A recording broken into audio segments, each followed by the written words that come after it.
I just thought of something yesterday on my questions for the 10 questions for the homesteaders. I didn't even show y'all what was the finished product, what I was doing, transplanting.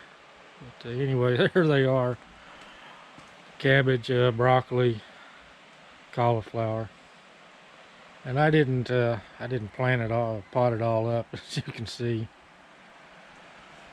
But it was so wet when I got my onions. I ordered them from Dixondale. But I had these other tubs in here. I had some spinach in one and some radishes in another one. And this one was mostly empty, but I decided I'd go ahead and plant some onions in here. And these are long day variety. I don't live in the correct zone for long days, but I'm going to try them in this greenhouse. From what I researched, the long day onions seem to have a better storage life. These are the copras, and I don't remember what these were. I didn't put a tag in here, but and then I've just got a mixture of onions over here, some short day and some intermediate day.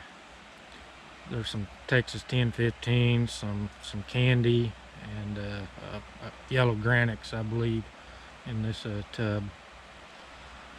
But the first time I made the video on the 10 questions, I was actually outside building these cages for my self-wicking tubs. But couldn't get the footage to download off the camera, and I figured out I was out of storage, so I went ahead and deleted it all. So that's why I had to redo it. But I've got some tomatoes down in these self-wicking tubs, and I know a lot of people use the string method and just tie to the string, but decided I'd go with these round cages, and I just made them for the diameter of these tubs. It seems like it was like 65 inches long, and then I just wrap them in a circle and bend the little tag end that I cut off. I cut it flush on one end and leave the tag in on the other, just to bend that around and fasten them together with. But I had some panels up last year, and I didn't like those. For one thing, the panels weren't tall enough, and I was pretty much committed to having the panel the whole length. This way, if I decide to change things up, I can just remove these cages as I need them. I barely squeezed through this little gap here.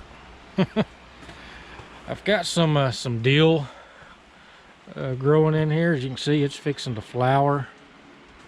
I'll harvest that and put it in the freezer. It'll last in the freezer for a long time. I'm going to try to do tomatoes in here. These are a hybrid variety. These are jet setters. They supposed to do well in the heat. I have planted them in my garden in past years, and they did pretty good. But just like every tomato variety out there, once it hits 90 and 100 degrees, they drop the blossoms. They just don't set fruit very well. But I'm trying to get an early start on the tomatoes in this greenhouse. I've got 16 tomatoes in the greenhouse. That pretty much fills up all my tubs. Zone 7 here in Oklahoma. I normally plant my cool season crops around March 15th.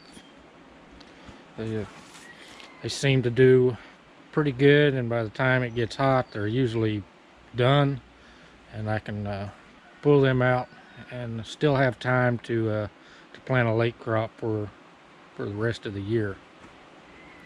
It's also when I plant my potatoes. Some people plant them earlier. I've planted them earlier in past years, and there was always a danger of frost kill. So I've bumped it, but you know, up to March 15th. Seems like by the time they get above ground, usually the danger of frost is past, and by June they're usually done, and then I can go ahead and dig my potatoes in June. And one of my other videos, I said I had to pull out all my other tomato plants. I think it just got too wet and cold in here, and they got mold or something, and it started affecting the vines on them. But as you can see, I had a lot of tomatoes left. I need to get these in the house and do something with them. So it wasn't a complete loss on pulling those tomato plants up. And like I said, I was going to pull them up anyway and go with this variety. I had Celebrity and some Rutgers originally. The wind, it ain't raining, it's wind's blowing. Blew my tubs and stuff up there. Everything that wasn't nailed down.